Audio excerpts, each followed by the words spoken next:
We apologize for that. Kidogo mambo inazidi kidogo, mambo ya Kenya Power tunaletea taabu kidogo, na tulikuwa tunaongea hapa Muchendu alikuwa anasema ako na beef na Kenya Power. From there, Kenya Power. You know, the former governor of Nairobi, Mike Sonko, has used the word cartel so much so that people do not see it as something to be afraid about. But I'll tell you without blinking, if there is one government institution that has been held at ransom by cartels, it is Kenya Power. And until we do something about Kenya Power, our government, Kenya Kwanza government, which I support, will not be seen to be resolving the issues of power Bitok, because successively from the time of Geshoro, who was the MD, we signed very demeaning contracts with people called independent power producers.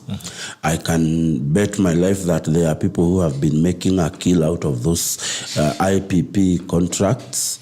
And successively, this was still maintained by Engineer Njoroge when he was the MD for Kenya Power. Subsequently continued protecting these cartels when he became the permanent secretary at the Ministry of Energy. And if this is not checked, does it make sense that Kengen is selling a unit of power to Kenya Power at 25 shillings, and some private investor somewhere is selling the same unit at 192 shillings? It does not make sense. It means there is a leap-off. If nothing else, someone is ripping off Kenyans. And that is why we are having our tokens at a very high cost. If you look at your token, before, nowadays they are hiding the breakdown. You used to have a breakdown, and the biggest cost at your token was what we call the fuel cost. In this time and day when our rivers now are very full, we can do maximum hydroelectric production. We have enough capacity to do geothermal. We have one of now the greatest solar energy production in northern Kenya.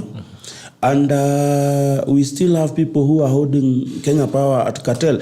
This Timor Plaza here in Ngarai, it has become the den of cartels and conmen. Let me tell you, as an investor, when you come to this republic, it is not your business to keep queuing at Stima Plaza to get an electricity connection. If today I take you to Uganda, the Uganda Investment Authority is doing go-downs. They are not just declaring economic zones. They are doing go-downs. They are doing electricity installations. They are telling you, if you want to come and invest on production, bring your machines, bring your employer. The raw materials are here in Uganda. You can get them from here or there. Do your production. But here in the country, when you come as an investor, one, you have to deal with someone called the Registrar of Company. It is a serious menace there for international investors. Number two, you have to look for Muchendu or Justina or Bitok and hand them your 30%, because our law says that 30% of any foreign investment has to be owned locally. So we have what we call briefcase, briefcase investors who become a menace to international investors. Once you do that, you go to KRA. There's someone waiting for you to give him money so that you can get your accreditation, tax accreditation. You move from there, you come now to the biggest elephant in the house, that is called the county government. Wale masultan wamejaa huko wanagoja kupewa pesa ili upate, you cannot get what you call structural, architectural approval, construction permit. It is a problem. Before you even put up a structure, umenunua shamba, you want to turn it from agriculture to commercial. There is a change of user. People are holding you at ransom because they want money to grant you the change of user. You then move on to apply for architectural approval. The planning departments have not been allowed by politicians who are in government to work. case studies where I come from in Kiambu, the planning department cannot work the way it's supposed to do because the political wing has balkanized the process of approvals. So Bitok, you want to get what is called an architectural approval. Then you are told, go now to the county engineer and get a structural approval. It takes you months. Once you're done, you're told, now go back to the planning head and let him give you what is called a construction permit. You come to the field, you are told, my friend, you need to go to the public health, get another permit. You are told, you need to go to the fire department and then certify that your site is up to date. You have not started constructing. You start constructing. Then you come to the license. You want to what is called a business licensing. There is NEMA, there is what. I mean, as an investor, when you come to the country and you look at the handles you want to go through, you become disadvantaged. And I keep telling you here, and I will repeat this story until cows come home. You remember we were with you when Dagote came to this country. And he went and saw the president, and they actually said he want to invest in the cement business. Yes. But our derogatory rule that says you have to give someone who does not understand your vision 30%, he said it is too much. I cannot give someone who does not understand what I want to do, my 30%. Number two, the power regime in this country is actually not helping. We are charging a lot of electricity and scaling high the cost of production, that it is no longer competitive product in the market. So Dagote decided this country has become too hard for me to invest. He moved to Ethiopia, started Dagote Cement. That Dagote Cement is being imported back to the country. He has paid what is called the import tax. He has factored in the cost of production, the cost of raw materials, all those things, and still Dagote Cement is costing less than what is produced in this country. That tells you there is a very serious problem. We need to address what is the tax regime as far as manufacturing is concerned. What are the niceties that we give manufacturers to entice them? We just write in paper that we will give you tax holidays, we will give you incentives, but the very people who are supposed to actionize that are the very people who are balkanizing international investors from coming to invest. So I think one of the deliberate things that His Excellency and his government must do, it is to overhaul Kenya Power. Because if that is not seen, already the organization that stands for the consumers of electricity in Kenya has gone to court. And it has, number one, stopped two things. It has stopped the awarding of production of electricity to IPPs. And we are also heading to court to stop Kenya Power from awarding the contract they have already fronted to people who actually supply transformers. We have 6 suppliers of transformers in this republic, Bitok. 3 of them are local manufacturers. And out of the 3, one of the local manufacturers is going through what is called the bank closure because Kenya Power has refused to give him work. We have a company that is based in Kikuyu that produces transformer from scratch. I think the MD is called Engineer Kigera. You have a company from TZ. It was formerly owned by Tanzania. It has now been bought by East African Cables. It is building transformers from scratch. But we have 3 notorious suppliers. I think 2 from China and 1 from Europe, in a country I will not mention. These people have their CL12 here in the Republic. But you have already mentioned China. Why you not mentioned? No. I'm because of my so many things. I don't want to mention because there is a diplomatic issue currently, and I do not want to fuel that. But these people have their CL12 registered here in Nairobi. But when you look at their CL12, and I will send you because I have them here, their accounts are registered in the Cayman Islands. Others are registered in Dubai. Others are registered in Virginia. These are the people who have been supplying transformers for the last 5 years to Kenya Power. The three of them. They are supplying transformers to Kenya Power 3 times the international market or the international cost of transformers. These people do not produce transformers here in the Republic. They import transformers from wherever they develop them. They are paid. That money goes back to their country. It does not revolve around our economy.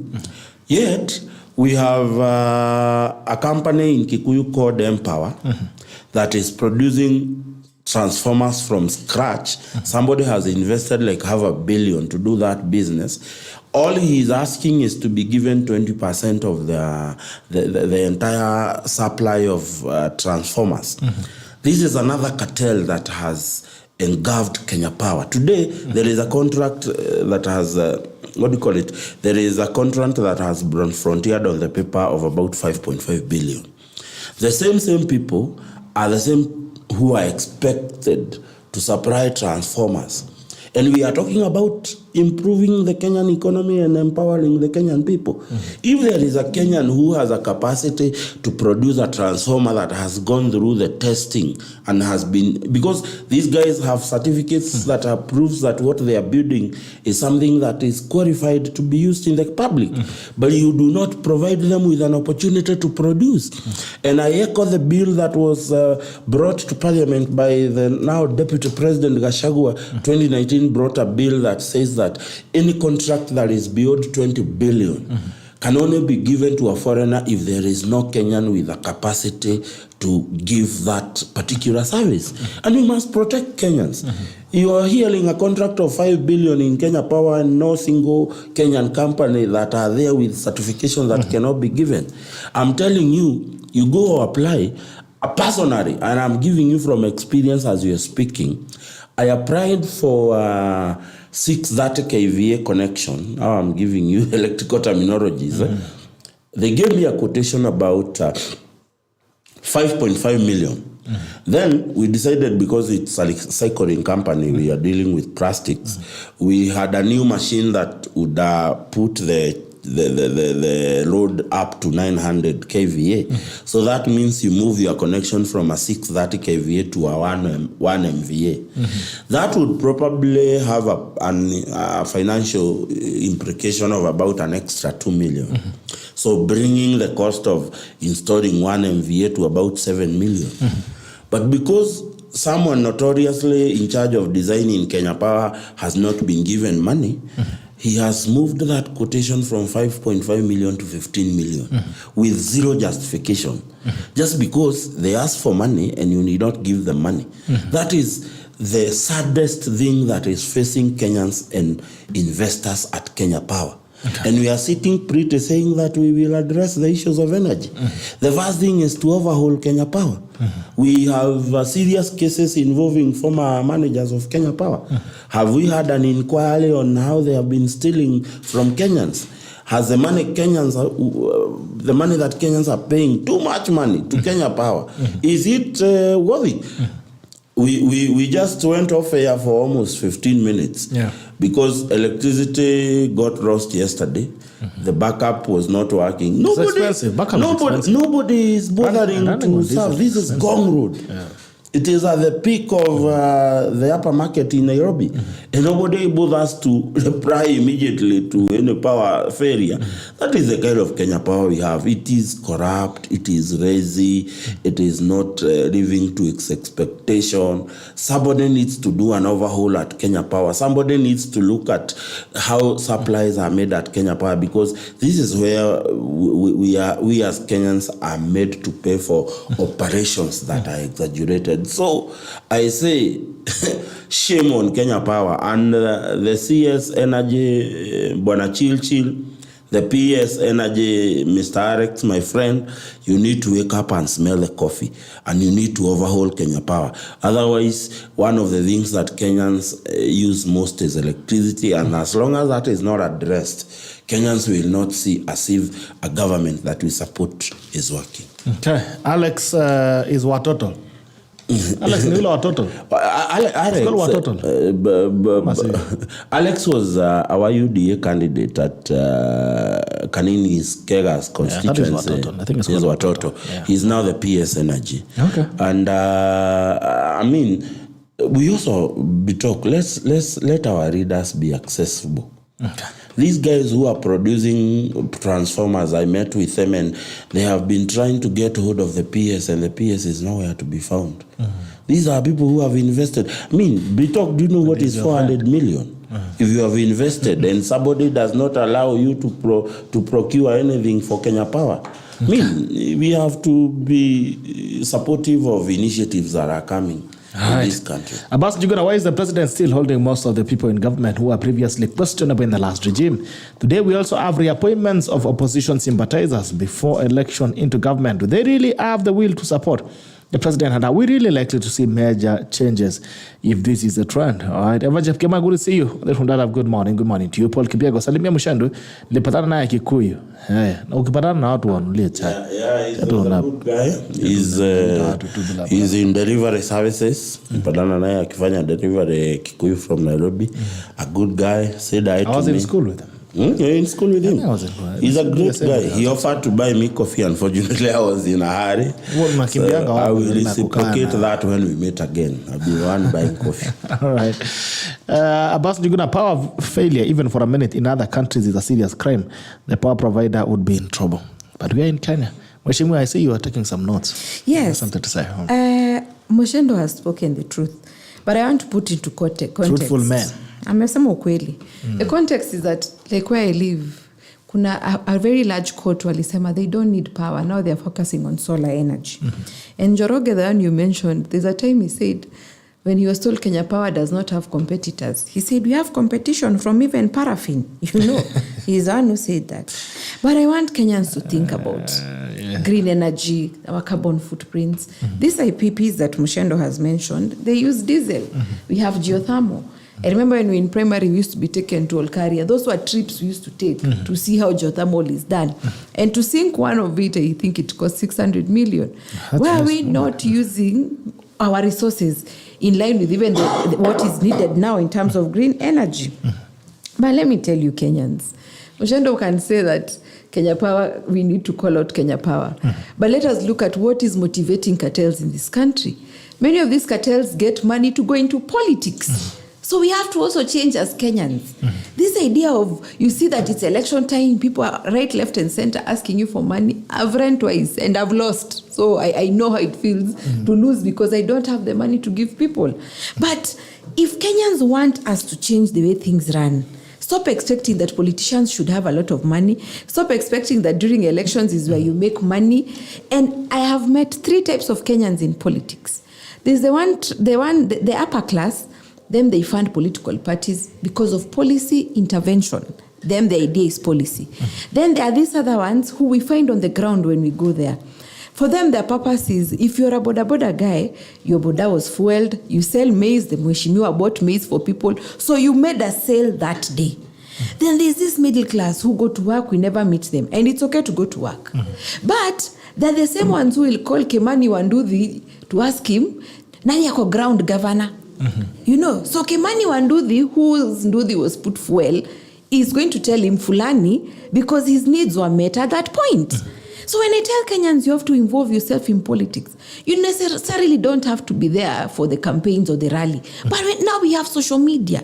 Follow how your leaders are behaving on social media, how they're interacting with Kenyans, what content they're churning out. That is the only way you can make informed decisions. Because right now, this 3% will go to the employed, the structured. And when you look at Kenya, 70% is informal sector. So the structured are the 1.2 workers who have been slapped with the 0.3 NSSF. They're the ones who are going to pay fuel. They are paying the petroleum fuel levy. They're the ones who are easy to target. So when you sit back and say politics is not, I'm not a fan of politics, you should not even be a fan of politics. You should see it as a duty to take this country forward. Participate. So Kenyans, in as much as we want to change, you also have to change your idea of kuomba muhesh pesa. In fact, ask them hesh, because right now, for example, let me give... Hata ninafaa upe muhesh kakitu. When upe muhesh Afanye pesa. campaigns. You know, upe muhesh kitu. So now, let me give an example. There is something we go through, all of us in life, death. And I see Kenyans scrambling to send their MP, their MCA a message that hapa tuko na matanga. Ndio atoe kitu ya mazishi. How I wish that was the energy we had to question right now, that because now we were told that if cooking oil is imported by the government, then these ones, the Bidcos and whoever's, are going to close down. 100,000 people, the workforce, are going to lose work. That is the risk. So you should be questioning, instead of adding the workforce, there's a risk of many people are going to go home. That is the energy I want Kenyans to have. Think big. But saa zingine wa Kenya, I don't know, we've agreed to be kubebewa akili. I don't know what happens to us. Noise when we are suffering and we are making too much noise. But when someone comes with their money during the election period, you will forget everything. And that is why I say, probably we need to even go the Sri Lanka way so that we can realize what we mean. We are not yet mature as a country in terms of thinking, and we refuse to think. Not that we don't have capacity to think. We refuse to think in terms of what is best for this country. Yes. Okay. All right. Also on there's something that Muchendu has raised, of course, on the 30% share. I think there's already a cabinet paper to reverse that. So investors would not be required to give out 30% shares again if you're a foreign investor. Also, if you are the only jobs that can go to foreigners going forward will be only 20 billion upwards. So I think your story, Muchendu, has been fixed. I really hope that we can fast track that bill, because so much work is going to international companies that they do not deserve. Look at the companies that are building dams in this country. Dams are costing between 2 to 5 billion shillings to do these dams. Dams like Kebenei Dam, dams like Thifa Dam in Kirinyaga. But you see, these are we have Spanish, we have companies from Italy, we have companies from other countries doing these things, and we have people who can do it. It is an insult to Kenyans when you see international companies being given work to do boreholes or to do pipelines when we have people with capacity to do it. I have seen a Kenyan from here in Rwaka who is able to do consecutively 5 boreholes. He has 5 machines. But him getting a job in the government parastatal is a very serious problem, because he does not enough have money to help people's pockets. Okay. Because we cannot hide our face in the sand. But again, Muchendu, if you can remember, I don't know, I think both of you have been here long enough, that rule was not there before Kibaki. Kibaki is actually the one who brought in who brought down the threshold on foreigners doing business. And the reason why that was brought down was because of quality of work. Remember roads that were being done by Kenyans. Barabara inajengwa leo, kesho imebebwa na maji. But you know, it was an issue on quality. So even as we are having this conversation, but you know, Bitok, what is the guarantees on value for money? I hear people talk about I hear people talk about the quality of works done by Kenyans. Let me tell you, if today you give China Road and Bridges a contract here in the country, or give, let's say, Hydro, or China, there's another China doing roads in our area. Yes. When you give them work, they are given money, they are extended money by their governments to come and start doing. That is why they will immediately start to work, and they are seen to be doing a better job than a Kenyan company. If you take, for instance, say a company like Kirinyaga Construction, if it is given a job to do this road from here at the junction of Gong Road to the bypass, does government extend money to that contractor? If he is not given money, is he being given an advance money to be able to do it? Because the China companies or the other international companies that are seen to do a better job, they have a systemic support from their governments. And that is what we need to do, Bitok.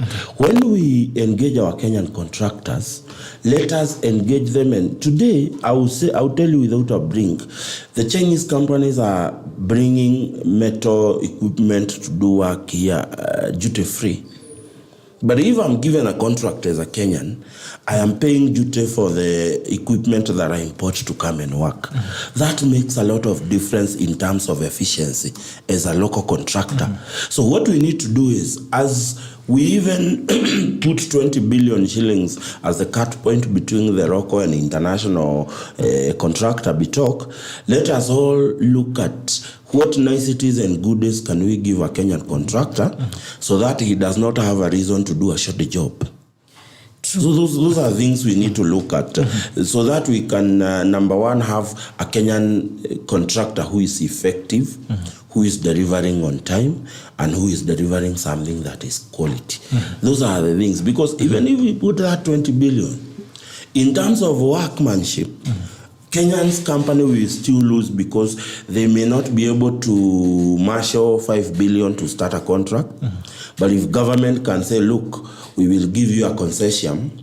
Once you're done, we can now do the deduction. Or alternatively, we will give you 20% advance of the contract so that you're able to do this. Even if we put it at 20 billion, I can tell you very few companies will be able to actively, because when you're doing procurement, one of the basic things it is what is the net worth of your company and what is your capacity of being given concessions in the bank, so that they can determine whether you have the capacity to do that work. So how many companies are able to do it? Right. So government has to come up with, as we are doing that bill, let us come up with policies and regulations that will put that Kenyan contractor at the same competition level with an international contractor. Okay. But is your government genuine, Muchendu? Because, and when I speak here, I'm not in Azimio Kenya Kwanza.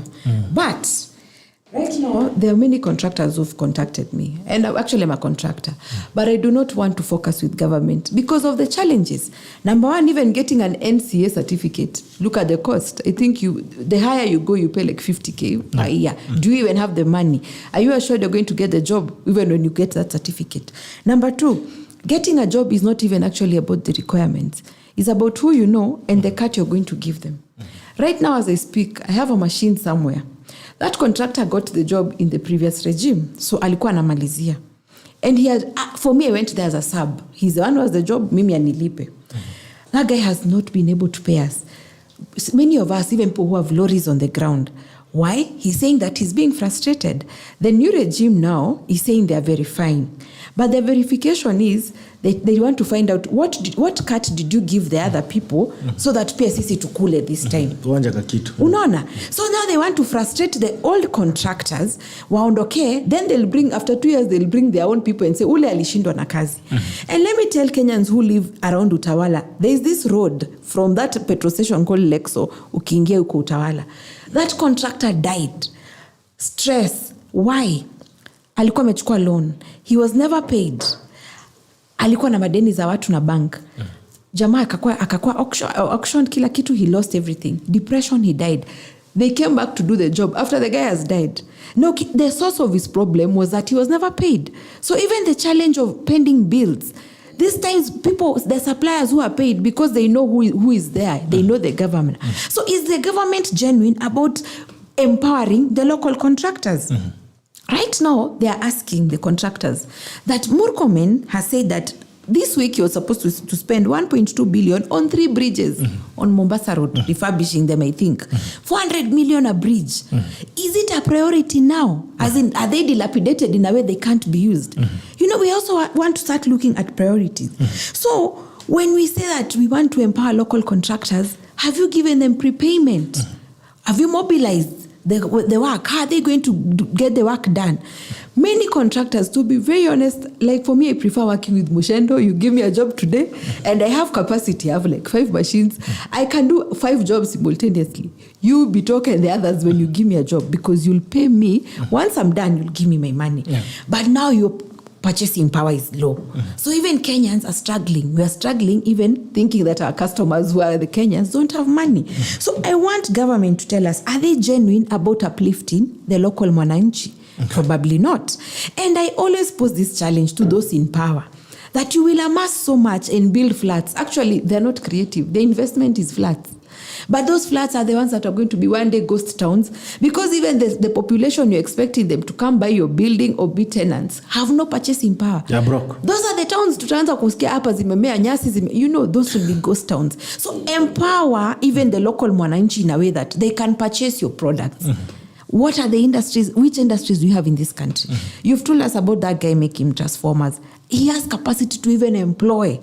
I mean, he has employed 500 people right now. But because he can't give kickback, he's saying probably he's been looking for government officials. Maybe Jaman alitumwa, what am I going to eat out of this? The guy said they don't have money. So he's not a priority to them, because for them they work in terms of what I'm getting out of it. So if government you want, and let me challenge Kenya Kwanza government, that right now with the maandamano, they are the ones who walichokoza Azimio. The DP would say, tulishinda hawa watu 9-0 wakiwa na system.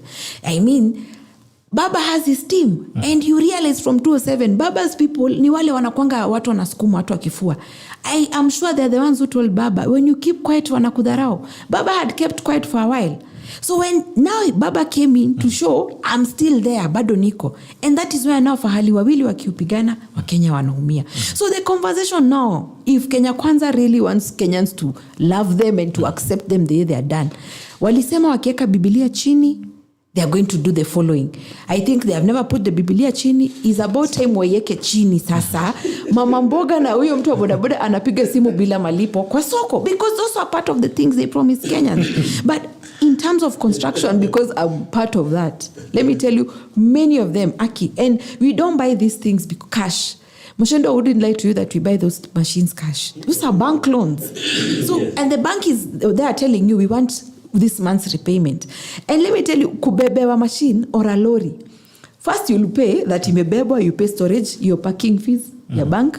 You will pay the one who carried it, whether ilibeba, kuna dereva aliendesha huyo auction.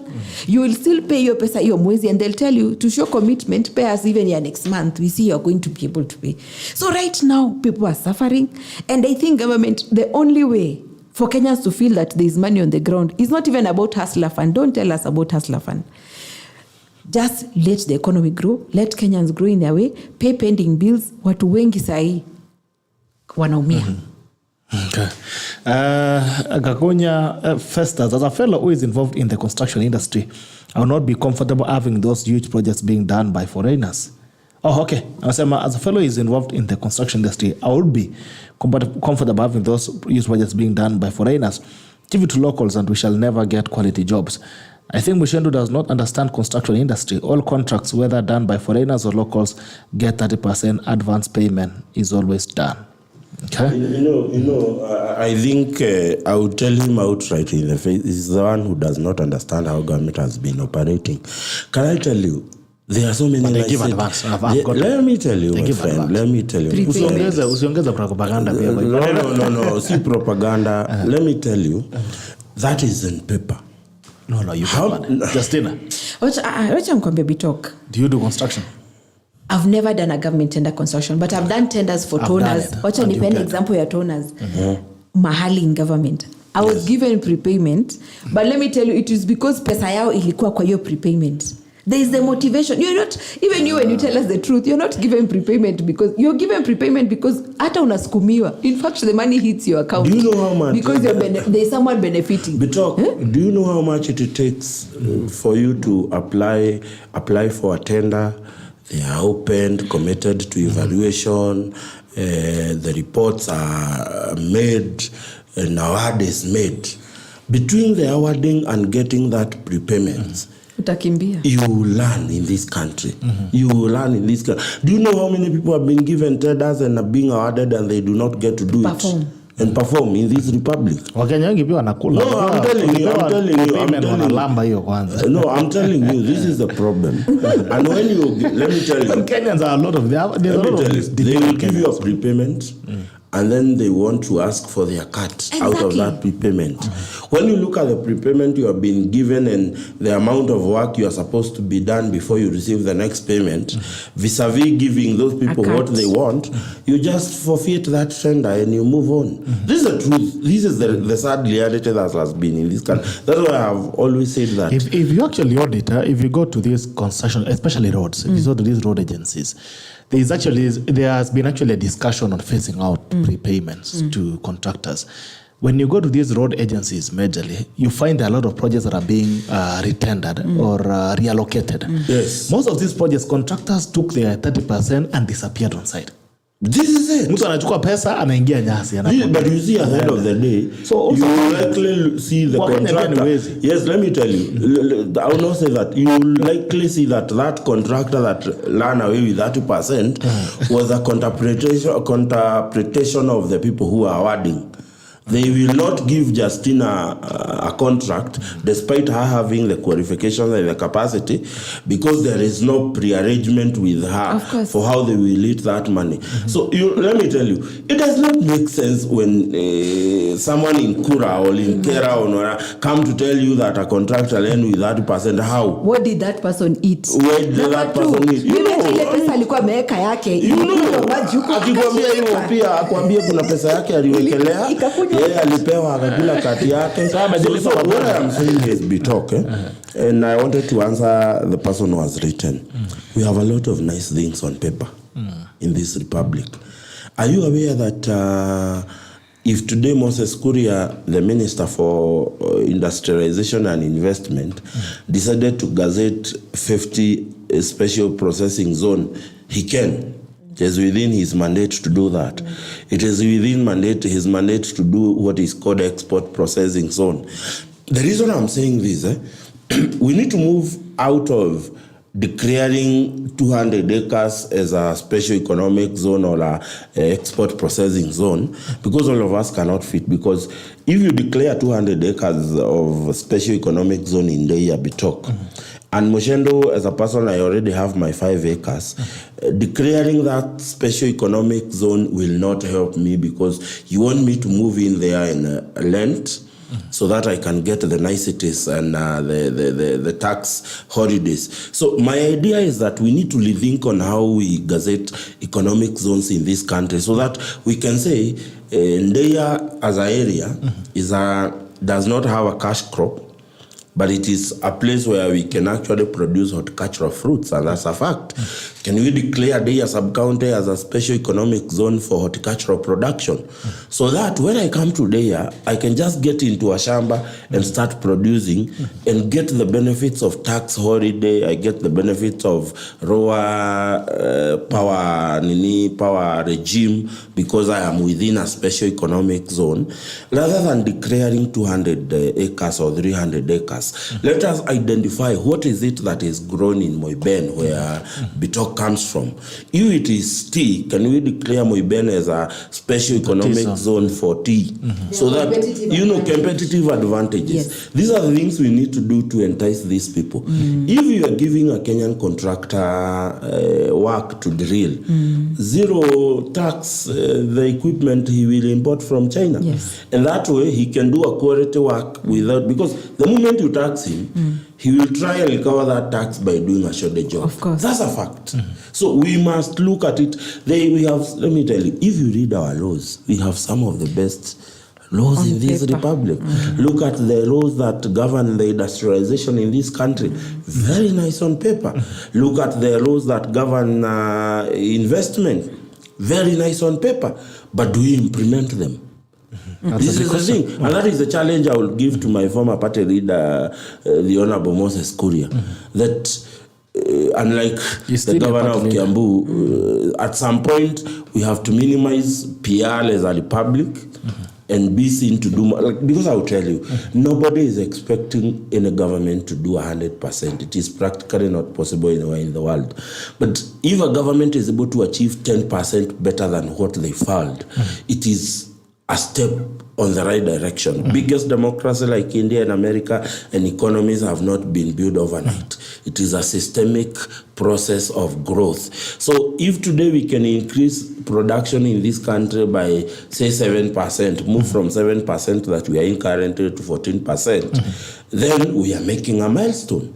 So what we were simply saying is that as much as we will bring a bill that protects Kenyans to within 20 billion shillings contract, we must also build the capacity of Kenyan contractors and producers to be able to competitively do for these things. Because when you tell a Chinese who is building an SGR to import the metal products at zero tax, and then you give Bitok work to do a substation at Maimahiu, alafu kila kitu analeta unapiga VAT na unapiga imported tax.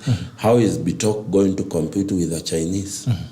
We are even giving Chinese a free pass without paying for their work permits to come and work in this republic.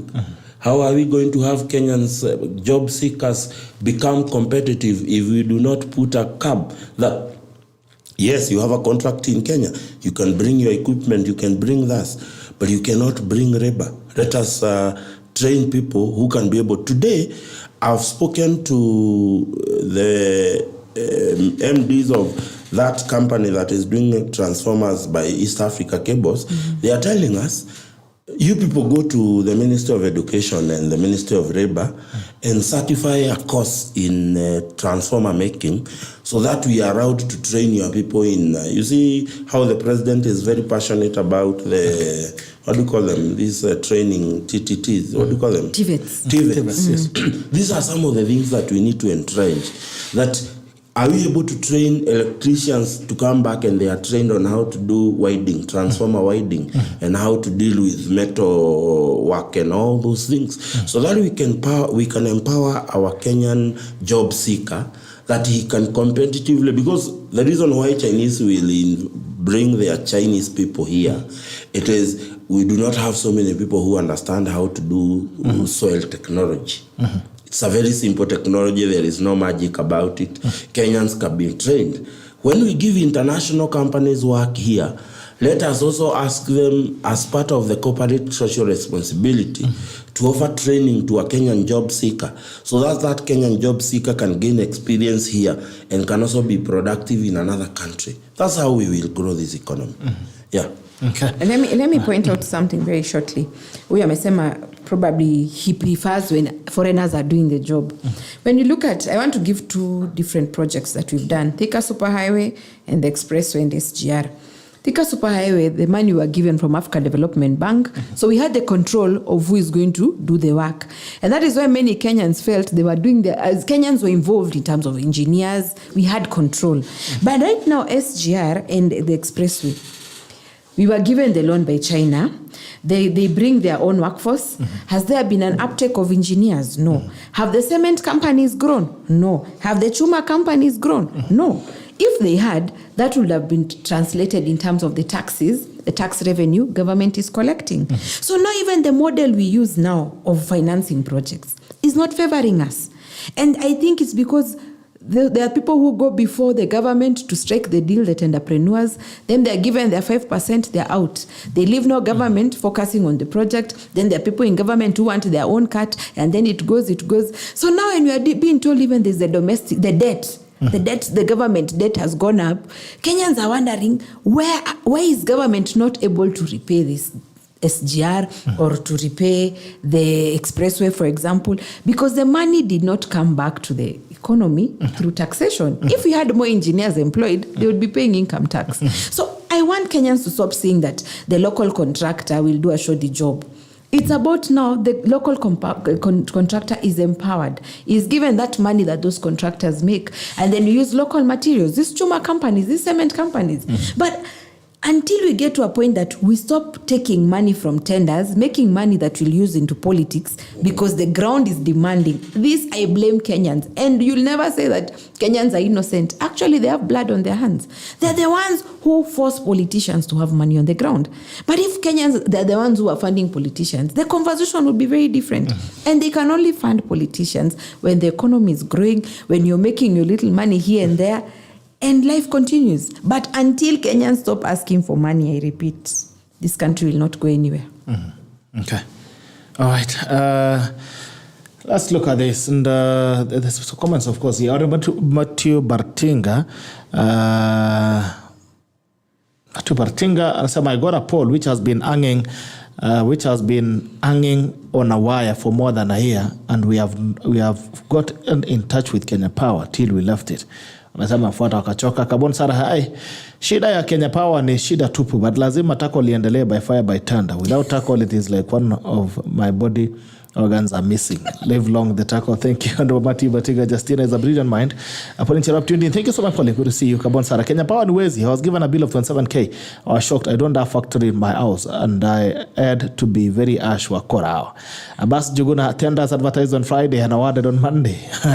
Wangemu merchants. I have informed Kenya Power, Kakamega branch, our electric pole has been eaten by ants and it's almost falling, but since last year they haven't responded even after numerous interventions. So I'll try to speak to them. Ama utume Muchendu PS ni rafiki yake, hata yameshindwa kumpata. Robert Biu, falling from Deya. Deya is a great place for herbs farming. We had some discussions with Sylvia Miloyokuri and other great farmers. The laws are very beautiful, but we need to see them on ground. Okay, Abbas, they wanted to fall so as to use billions for repairs and compensation in case of damages. Interesting. You create discussion. Salimia, the two friends of mine, Kim C. Kevo. The discussion is awesome. Great mind, Salimia Governor P. Muchendu. All right, Salimia Kawangwana. Cleveland Otieno, our government we voted has been a letdown. All right, interesting feedback there on the government. Now, and quickly moving forward, let's look at the newspapers mbio kidogo. Angalia gazeti Business Daily. When the board hires right, chances are the CEO will succeed and stay for a second or 3-year term. That is Dr. Ben Chumo speaking. Dollar market distortion eases after Ruto directive. Foreign exchange shortage subsides after interbank reform. Spread between market and CBK rate narrows. Money. Kefa Mwiruri, that is a story by Kefa Mwiruri. Our old law exposed Tuju to auction over 2.2 billion debt. Sasa Tuju, SG wa Muchendu, is under siege. Please don't insult me. Ulitokanga Jubilee? I've never been a member of Jubilee. And I will keep repeating this to you, Bitok. I've never been, because I have never been. Listen, I was not even a member of TNA. In my entire lifetime, I have been a member of 3 parties actually. The first, I was introduced to politics in the year 2004 by the former Limuru Member of Parliament, George Nyanja. And I joined the Democratic Party. Then our SG was Munyao. And our party leader was the Honorable Mwai Kibaki. I've stayed with the DP. I deputized Masega Kuya, the former Kasarani MP, when he was the director of Young Democrats in DP. I moved from DP and I joined a party called PPK through the influence of a former politician in Muru called Mwaura, and became a member of PPK for 9 years. And I left PPK last, was it 2001? And we formed a new party with the Honorable Moses Kuria, which I became the organizing secretary, called Chama Chakazi. I've never been a member of TNA, neither was I a member of Jubilee. I may have supported the former president then, but I was never part of their party. Therefore, there is no way you can, in this honorable show, misread voters that Raphael Tuju was my SG. It's not possible. My SG, my 3 SG, one was Abdi in DP. My SG in PPK was Zist Kagwema. And then my former SG in Chama cha Kazi was Kimnage, who is still apparently the SG because CCK is yet to be dissolved in accordance with the law. So there is no way you can actually, in your honest opinion. Mimi alikuwa SG wangu. You know, okay, I was in TNA and then I went to Jubilee. At least there is one person who cannot deny. Not just Jubilee, imekuwa kama Shakahola. But for me, I know Kenyans say that I should not say this story, but I always tell Kenyans, everyone should own their story.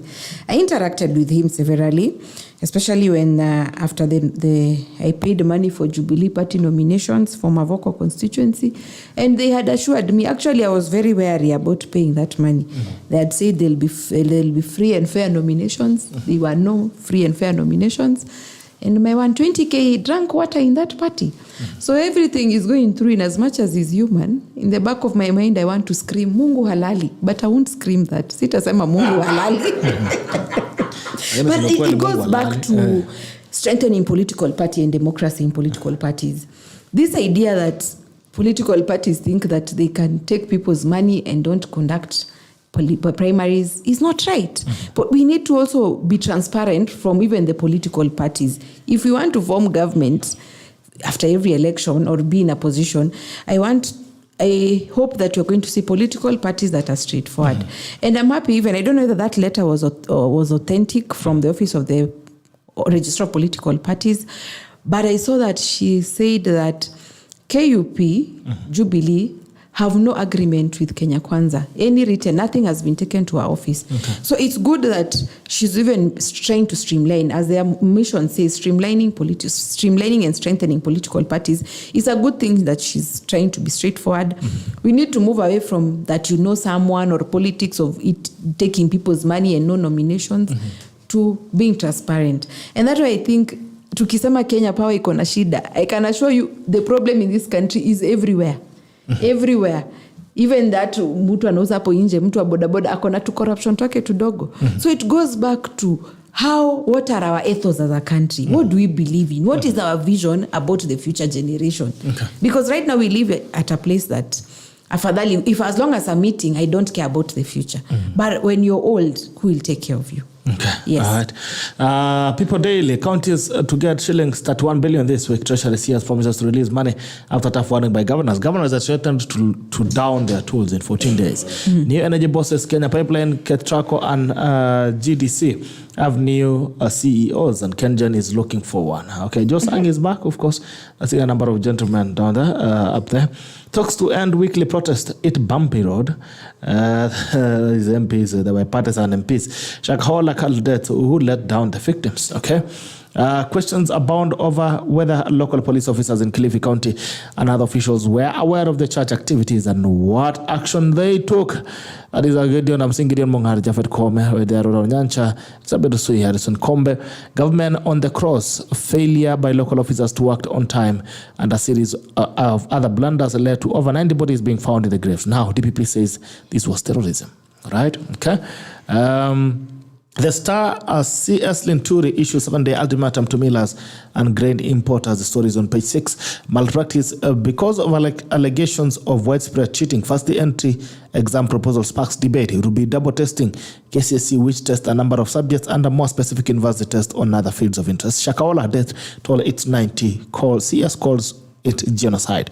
Shock as cannibal mom kills daughter, feeds on organs. Mambo ya Kitengela pale. A woman in Kitengela on Sunday beat a 2-year-old daughter until she died. Okay. Then ate her intestines and a kidney. Olivia Naserian was in Kajiado courts on Tuesday. She had already eaten nearly half a daughter. Wow. When neighbors raised a ruckus and police broke in, neighbors told the Star that a woman grabbed her daughter who was playing with other kids and walked into a house. She locked the door. Wow, when you look at she just very calm. I don't know what's going on here. Appeal dismissed. Receiver managers take over Tuju assets over 2.2 billion loan. Receiver managers have taken over assets belonging to former Jubilee Party Secretary General Raval Tuju to recover shillings 2 billion at debt lent to Empire East African Development Bank 7 years ago. At stake is a 20-year prime property in current worth shillings 1.3 billion and the high-end dairy restaurant. Okay, which is now It has been taken over by Tamarind. Taifa Leo, Tuju apoteza hoteli na kampuni yake. Amepoteza udhibiti wa kampuni yake Dari Limited kutokana na deni la shilingi bilioni 2.2 bilioni anayodaiwa na benki ya EADB. Kufa kupona leo Arsenal na Man City, macho yote yaelekezwa kwenye mechi bab kubwa ya ligi kuu ya Uingereza. Miili 90 afukuliwa kufika sasa. Watu 6 wanaswa, 213 waripotiwa kupotea, huku 9 wakiokolewa. Shakahola, agenti wa mauti, anasema kwamba watu 90 kuongezwa kwenda juu. Makaburi, idadi kubwa ya watu waliofariki katika dhehebu linalohusishwa na mhubiri Paul Mackenzie walikuwa katika makundi yanayohusiana kifamilia. Habari kamili kwenye ukurasa wa pili. Mazungumzo ya Kenya Kwanza, Azimio sasa yagonga mwamba. Mambo ndio hayo. Pigo kwa waliotaka shamba la Kenyatta. Bunge la kaunti akataa ombi la familia 1000 zilizofurushwa kutoka shamba la ekari 2300 la familia ya Kenyatta. Ukurasa wa 5 ukinunua gazeti lako la Taifa Leo. The Standard, woman accused of stabbing baby and eating organs. Yes, Biden run for re-election. Mambo ya Amerika pale. Defending Arsenal's top city tonight. For those watching, Order of Tales cult graveyard, foul murder on the day 16 more bodies of Shakahola cult members were dug up, taking the total deaths to 89. Survivors bear it all as Interior CS Kindiki defends authorities of inaction, promises staff action against Pastor Mackenzie and collaborators. The story is on 4, 5, 6 and 8 page of the Standard. 89 number of deaths, of course, how harders exposed cults hideout to the world. Survivors talk of marathon fasting. France last met with missing air hostess. Meal with missing air hostess. Interesting. The people actually were going in. Kejo sang back as KPC boss. Lower power bills. You'll have to wait longer. Government says ongoing heavy rains have only marginally increased water levels at hydroelectric dams to continue relying on expensive thermal energy. Ari Singh and Dr. dies at 96. All right. On the Daily Nation, Ruto Raila talks flop as MPs feud. President's shillings 50 billion weekly debt headache. It's actually say that every week we have to pay 50 billion. Every week, deni. Lazima tulipe installments ya deni. Back page, President Ruto's Kenya Kwanza administration is rocking under a huge public debt burden with loans maturing at a rate of 50 billion every week. 50 billion every week. The situation is further compounded by revenue collection shortfall. Mother from L or mental illness case. A woman who butchered and cannibalized her own daughter has blamed a low self-esteem for the horrific crime that she carried out inside her parents' home in Kitengela. Wow. Teachers say no to pay cut for proposed housing fund 3%. Wamesema hiyo 3% atutoi, we are not giving. Asema atutoi hata kidogo. Haya. Let's get in, of course. We begin with the Shakahola story. I don't know what you guys have to say. It's sad. It's very sad. I'm seeing the conversation that we need to control churches more.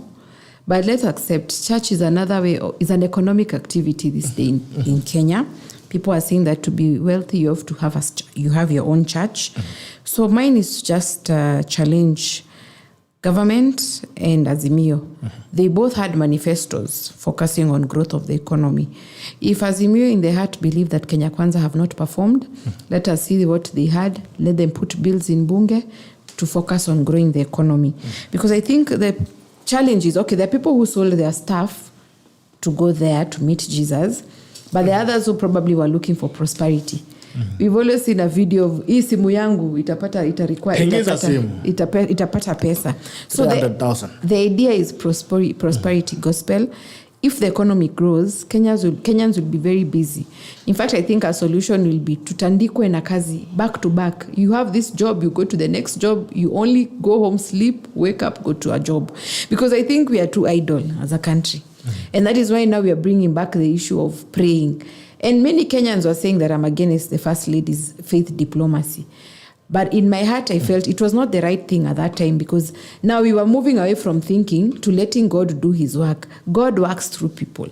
So I think it's about time the economy grows. We have no choice. We have to engage Kenyans. We have too many idle Kenyans who are doing nothing. And that is where people like Mackenzie are taking advantage of Kenyans. Yes. Okay. Muchendu, kijana Risho. Wow. Shakahola. I don't Lakini think kwanza imwambia kuti kwani simu serikali haina simu itingiza hata sisi tulipe madeni. Shakahola. you know, I think it doesn't qualify to be called a church or anything, because that's like getting people possessed on something.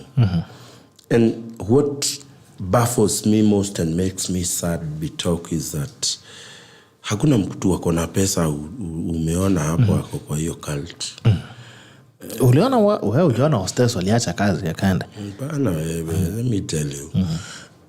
The biggest victims of this conmanship are the poor. And I say one of the problems that Kenyans do what they do is that they look for shortcuts. And Kenyans, and I've always told you, Kenyans are becoming desperate each day. And people have realized, like Mackenzie have realized, that out of desperation you can make a kill. You can make Kenyans do things that they should not do. You know, it's also about people not wanting to, because if today I am a believer, I've told you my dad has been a pastor for 40 years. And for 40 years I have had, he's a theologian. And I have heard him preach what is called sound doctrine and sound gospel that does not tell you. I mean, how does one come and tell you your work is done here on earth? Go to Jesus. And go to a forest and starve yourself to death and go see Jesus. It does not work that way. Things do not work like that. But I'll tell you, if you choose to be a man or a woman of faith, because religion and faith are personal choices, be very keen to understand what is it you're getting into, because that's the problem we are having. We have so many born again in quotes, but they do not understand the faith they believe in. That is why every Tom and Dick and Harry will come and tell you, do this, do that. I was told the story behind the shake your phone. Because, you know, that video only lands where the pastor is praying. I was told that the pastor apparently told them to offer everything that was their M-Pesa. After they have offered, then he prays for them that they will receive 300,000. How do you receive 300,000 if you do not? You're not waiting for a payment somewhere. You know, so you offload and then expect. This is the kind. Let me tell you. I'll give you a story. One of the top preachers here in the Republic, and he drives around like a president. A friend of mine's mom got into that church here in Kasarani.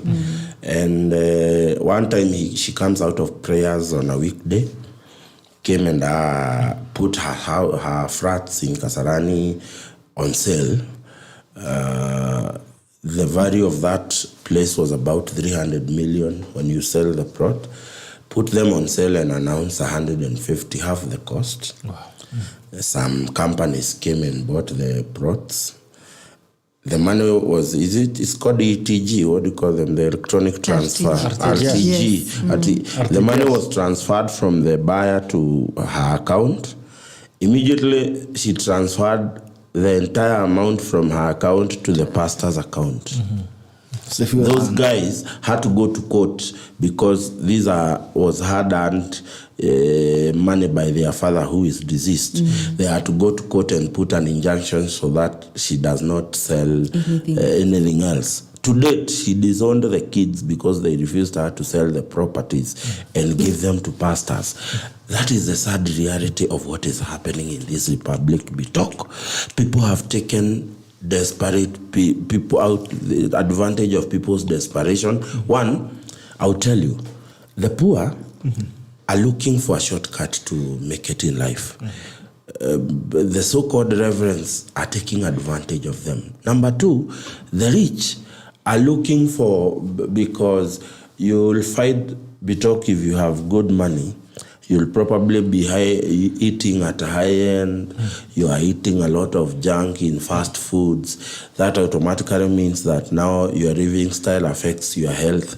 And you'll find that there are people who have a lot of money, but they have a lot of lifestyle diseases affecting them.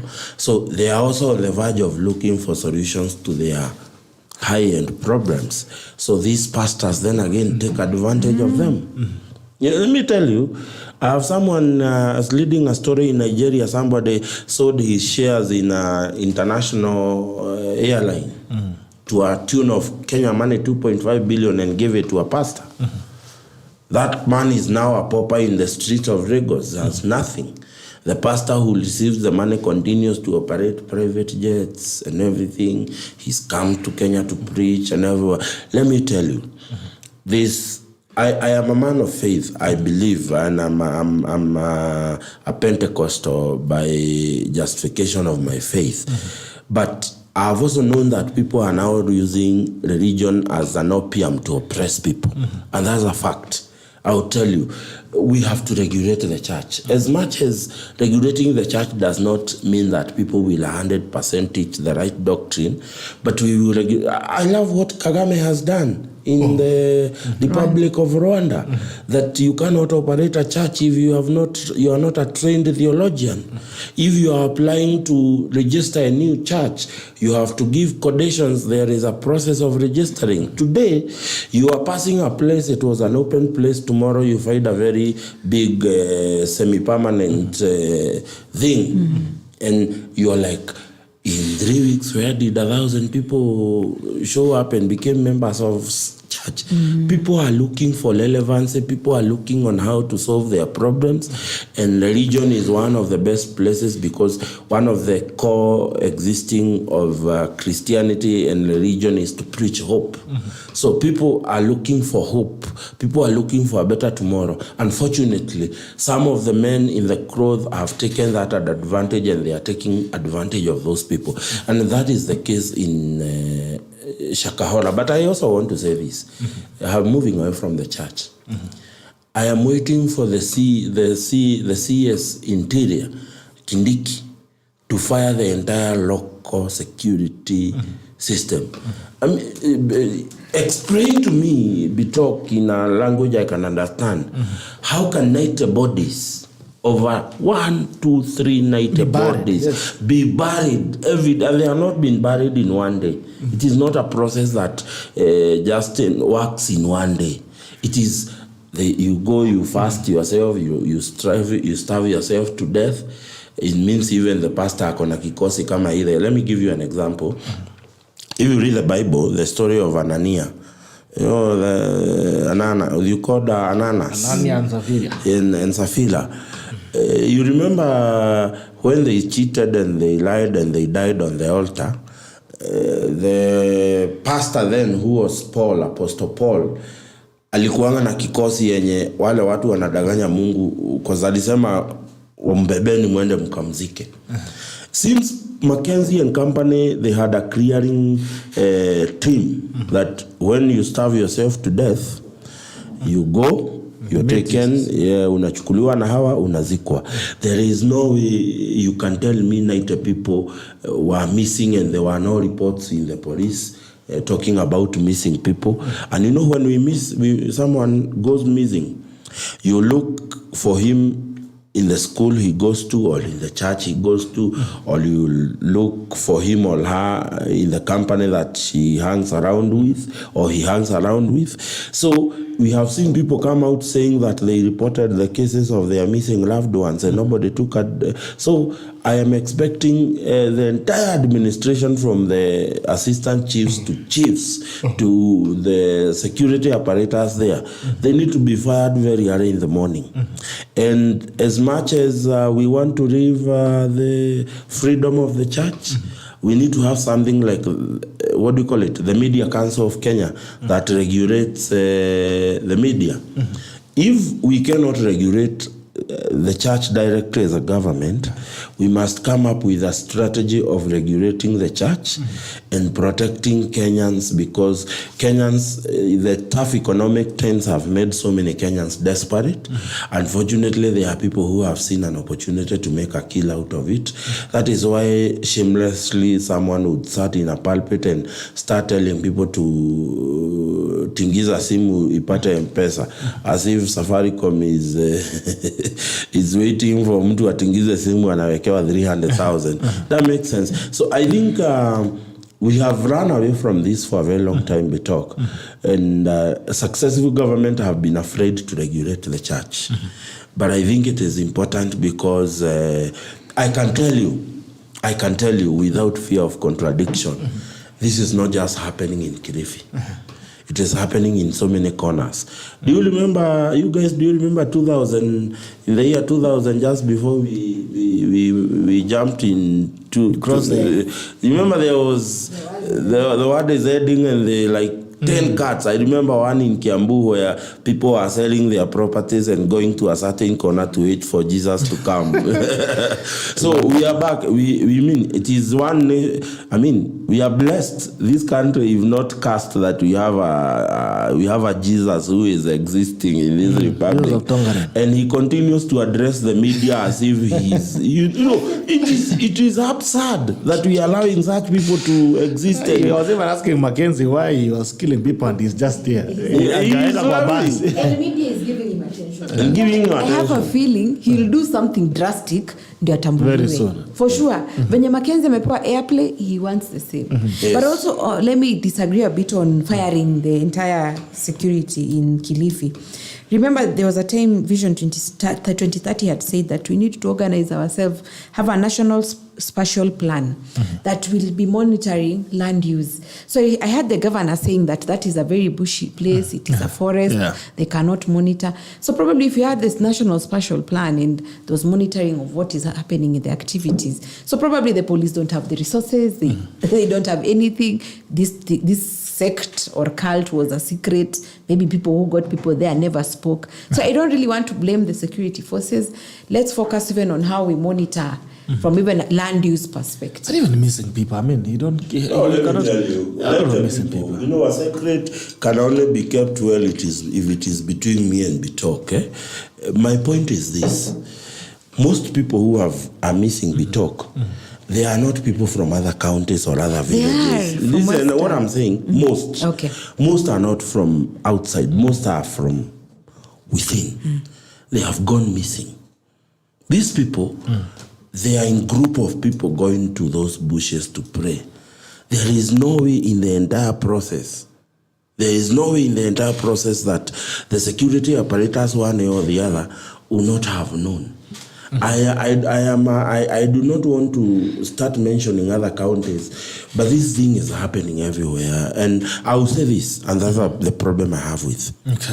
People like Mackenzie, when you examine where they have come from and where their ministries have started, you will go back and see the interaction of Mackenzie with some foreign ministries and some foreign missionaries who are coming to this country. How many times, Bitok, have we had cases of the so-called, in quote, missionaries coming, and you hear sodomy, you hear a lot in Mombasa. We have someone who came in the name of a ministry. He was sodomizing young boys and, those things. So it is also very important that as a country, we address this issue, because we will not keep protecting people who are coming in the name of being missionaries just because we have bilateral agreement with other countries where these guys are coming from. Because we have missionaries coming from Germany, we have missionaries coming from everywhere, even from the US. These people are coming here. Did you hear Mackenzie shouting education is evil, and he's actually doing that in English, and he was not born in the UK? How did he get to know and understand to converse in such a language, and then has the audacity to say that education is evil? This is the kind of thing we must deal with, because we are having foreigners come and they are radicalizing our people, and then they are left because it does not make sense. I mean, I'm watching that story on TV, and all I can be is being very sad for our nation. And I ask myself, there is no, even if that person came to Ndeya where I come from, the results will probably be the same, because the problems in Kilifi are the problems in Ndeya. And therefore, as there is someone who said that for change to be effective, those who are not affected must become agitated the same way those who are agitated are. Okay. So as a country, even if it is not in Deya or in Kiambu, we must become agitated because this is happening and ask ourselves, do we want people to continue misusing the church? Do you want people to continue using the church as an opium to oppress people, as an avenue to make money, as an avenue to, to take advantage of people? Mtu anaenda anauza shamba yake, analetea mchungaji mali yake yote. Wanani alisema hapo? Okay. Why should I sell my house of 100 million so that my pastor can be roaming around with a private jet? Apana, let me tell you, I don't believe in that nonsense.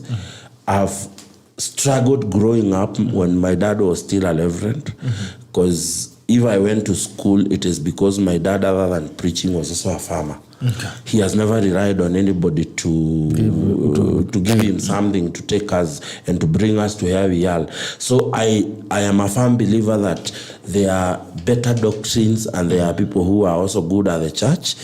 And we must take advantage of what is happening now to address the issues of regularizing the church, so that it is, because now the problem with Kenyans is that they will again wholesomely blame the church. Even the mainstream churches that we have, there are rotten eggs everywhere. Okay. And I'm not sure what we will do, but there is no way we can allow this country to continue being manipulated in faith. Because I'll tell you, it is matters faith that has given us what we call suicide bombers in Islam. Yeah. It is not, if you look at the Islamic religion and what they teach, I do not believe 1 minute that being suicide bombers and being terrorists is part of the religion. It is not part of their faith. Yeah. But there are also people in that religion who have taken advantage of that faith. If you look at the Hinduism, there are people who have taken advantage of that faith, the same way as Christians. So I think the faith challenge in this country is how do we balance and ensure that Kenyans are not being taken advantage of. Because that is what is happening. Hii injili ya panda mbegu hii. Hiyo ndio itamaliza nchi. Okay. All right. You've also had,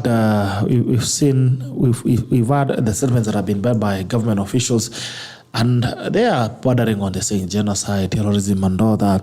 But there's one sad reality, and that reality is that there is actually no law that can prosecute Mackenzie. That's true. Yeah, it doesn't matter. When if you dig ukama constitution mara 10 kwa siku, there's no law that can actually prosecute Mackenzie. The longest you can hold Mackenzie is 6 months actually in jail. That's the longest you can. It is true, Bitok, that what is happening in Shakahola is manslaughter. I will not say it murder because voluntary is also a very big issue. Did you hear Mackenzie actually challenge government that muliona pahali kuna segenge, pahali nimefungia watu, nikawaambia mutafanya hivi. You know, he understands that the law we have, using religion to do what you did is not punitive. And you cannot charge him with murder. You cannot charge him with manslaughter. You can probably charge him with, I don't even know whether there is a law that governs teaching people bad doctrines. I don't know whether there is. I don't know whether there exists. There's no. Even I was listening to the brother and the brother. That's the sad reality that someone can propel people to actually, because it's what you call suicide. For lack of a better, see, that ought to be part of, when you starve yourself to death, that is suicide. And if they call it suicide, then how are they going to call it suicide and on the other hand blame it on somebody else? So that's what I'm saying. We must be able to regulate the church and a religion. And let us understand, if Justina wants to start a religion, it is based on what? What are the doctrine? What are the values? What are the teaching? What are these that you want to tell people? But you will find that if today an elder in the church doesn't feel comfortable with the pastor, opens a church next door, he goes and starts. And because, let me tell you, if you start a church by splitting another one, there is no way yours will not be split. That is how we have gotten ourselves here with thousands of denominations. For me, I don't think the problem is the churches. And even as we are speaking about regulating religion, I don't think that is where the problem is. If you take rotten tomatoes to the market today and there are no fools to buy, then you'll not sell. So when I was talking about regulating religion, I think it's important to have a conversation among Kenyans, because Kenyans are victims of everything, including pyramid schemes. So it's not about religion only. They're looking for opportunities to grow, to make money. So when people, I think we have a lot of excuses in this country to blame poverty, blame all these things. Shida ni wananchi. Why bona wewe hauendangi, bona hautokeangi pale barabara unashika mtu kwa nguvu na unamnyang'anya pesa?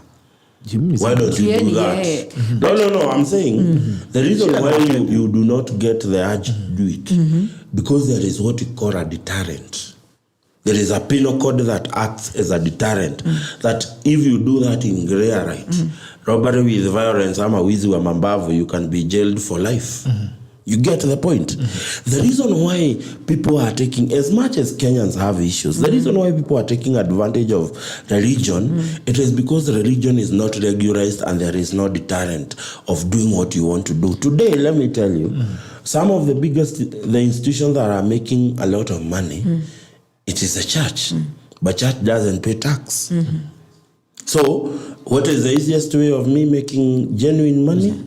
It is to become a pastor and open a church. That's what I'm telling you.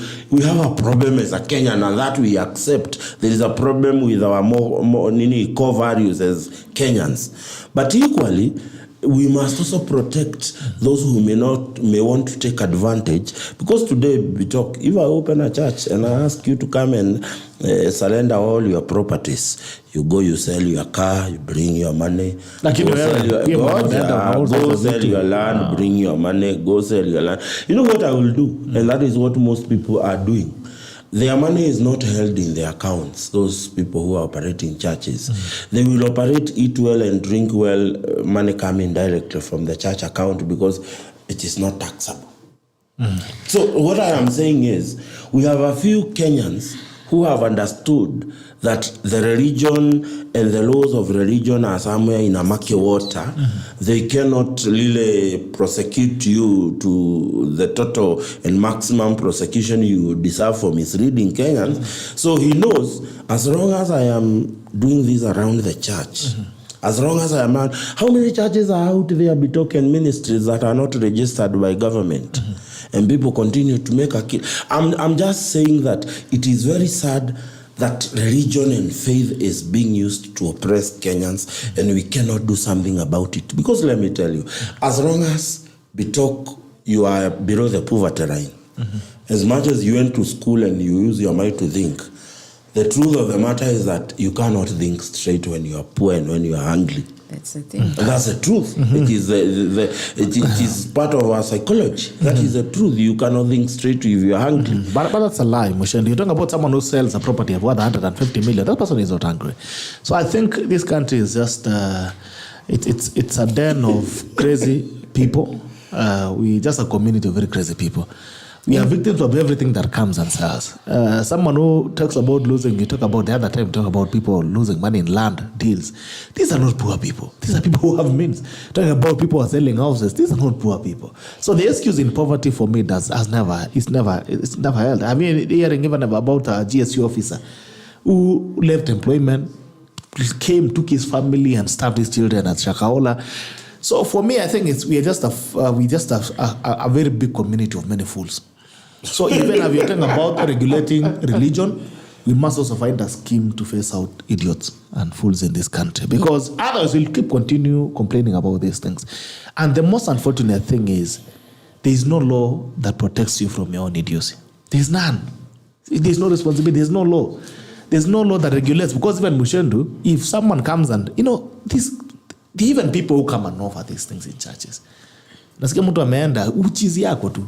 By the time unaenda unafuta mtu sokoni, unauza, unasema mtu amekosana na watoto wake because the children are saying you are being brainwashed. So how do you explain that? Is poverty speaking there? So I think there needs to be some level of personal responsibility for citizens, and that's what we need to keep telling them, that if you are not responsible as a citizen, and then anything that comes in will sweep you in. I'm saying we have 10 minutes. So let's get straight into the politics of the day. Bipartisan talks. Mheshimiwa Justina imezama. Now the MPs are saying they cannot continue, so they have suspended the talks, and we have maandamano from next Monday on 2nd. Let me say that I've never supported maandamano at any point, because my argument was that we have politicians, MPs and senators who's, according to this budget, were supposed to get this financial year, cumulatively their salary will be 2.24 billion. So why are we helping people to do their work? Muchendu, a woman who washes clothes, analipwa according to zile nguo. That is her key performance indicators. Key performance indicators of our parliament legislation, oversight and representation. So I've always argued that if you want to lower the cost of living, please go and have a bill in bunge. Tell us how even the private sector or even the small mwananchi can have a piece of kulalu galana to grow their fruits, as Muchendu said, but don't come and tell us to be involved in your wars. And now that imekunywa maji, I think this issue is about egos. When I look at Raila Amolo Odinga, what he's saying is that Ruto anamringia. That is the bottom line. That is an issue of egos. So I don't think there's a reason for them to be discussing out of parliament. But if now the situation we are here, if they're saying there'll be maandamano, then probably Ruto and Raila can speak. But I don't see the purpose, because they have numbers.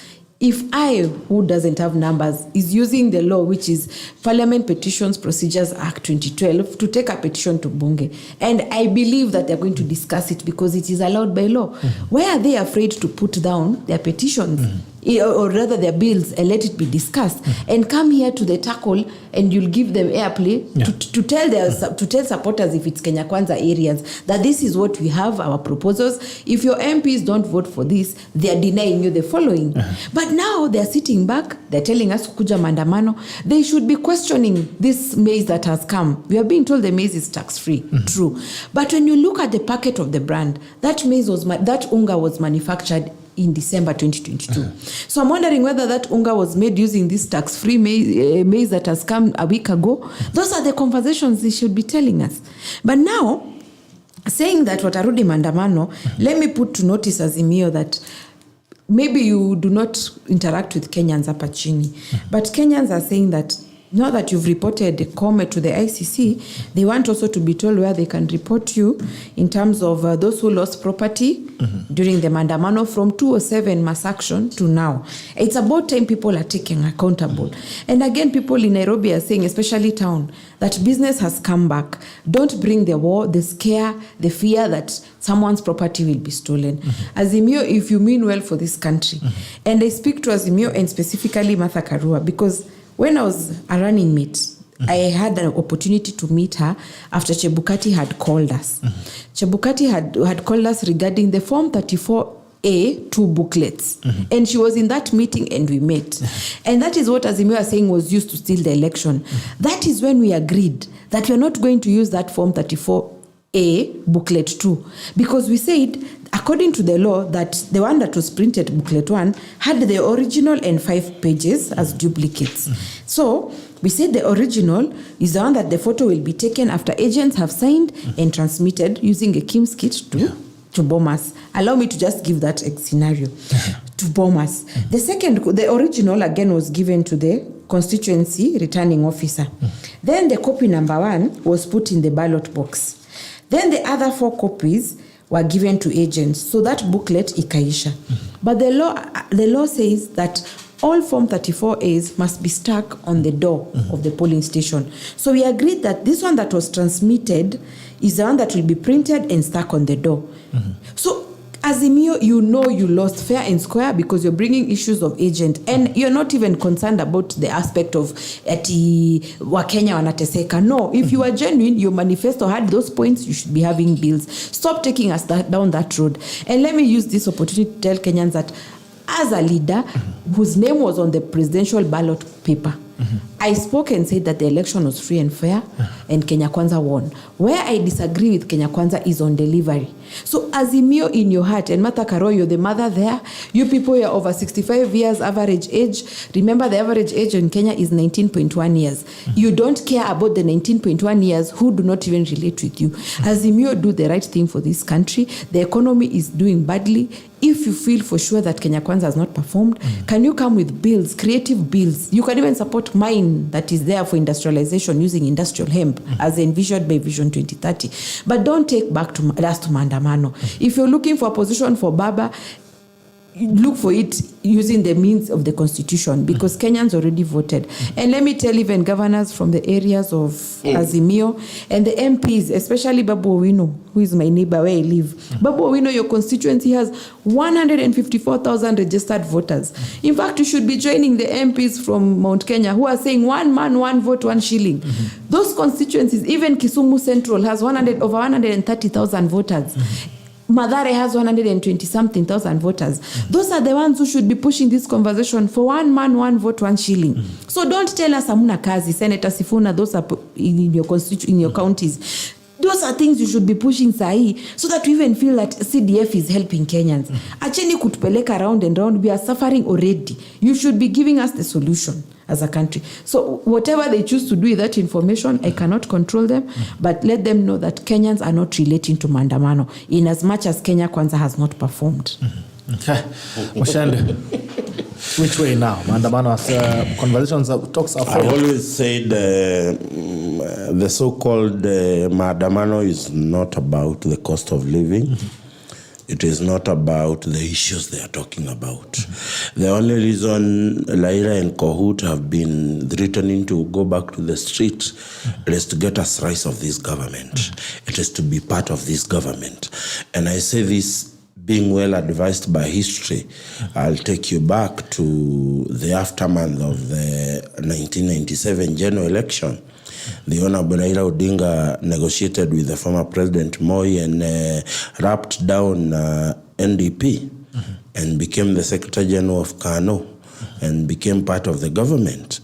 In the year 2002, Raila Odinga shelved his ambitions and supported Kibaki to be in a position of power. In the year 2005, when he could not get what he wanted, he led a serious function out of government, which led to the defeat of the 2005 constitutional referendum, and ultimately became a candidate in the 2007 general election. Later, to start post-election skirmishes that saw him share government with Moi Kibaki. And of course, they would treat us to a circus or who has the wrong carpet and what have you. He would come to do a handshake with Raila, with his friend and his brother in quote, Uhuru Kenyatta, and he would become part of government. In all those scenarios, it is only Raila Odinga that has benefited. And this maandamano nonsense, it's about Raila Odinga and what he needs to get in possession.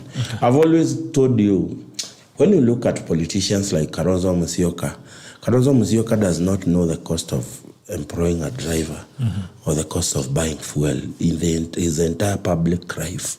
He became a minister. From the day he became a minister, he has never served outside government, including today he continues to receive the perks that are given to the former vice presidents. So these people are used to government niceties and they cannot fathom the idea of not being in government. And all they are looking for, it is to be part of President William Ruto's government. Unfortunately, the government of Kenya Kwanza is not ready to entertain this nonsense. And that is why I've always thought that the bilateral talks will not go anywhere. That has been my opinion, because the issues the bilateral talks are supposed to and bipartisan talks are supposed to achieve are far from what Raila Odinga is looking for. And therefore, as long as he does not get a piece of the pie, he will continue to return to go to the street. And as Mheshimiwa has said, you have to look at the ripple effect of those demonstrations on the Kenyan economy that is trying to be resuscitated. I do not share in the opinion that Kenya Kwanza is not delivering, unless Mheshimiwa does not want to admit where we found this country. This country, we found a president who defied section, that is Article 15 of the Public Finance Management Act, that is 15B, Article 2. It is prohibiting a government from borrowing to fund what is called currency expenditure. but the government of Uhuru Kenyatta borrowed from his family's bank 162 billion to fund salaries. He has continued to borrow money to fund recurrency expenditure, which is against the PFM Act. Therefore, the country is trying to be resuscitated back to an economic growth.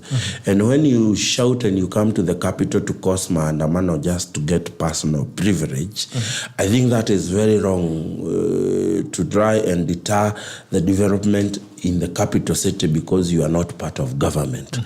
And as they have said, the senators and the MPs elected, whether from Kenya Kwanza or from Azimio, they have a responsibility because in case the Azimio senators and the Azimio MCAs and the Azimio women reps and MPs forgot, we have donated our power and our authority in Article 1, because Article 1 of the Constitution says the sovereign authority of this Constitution lies with the people.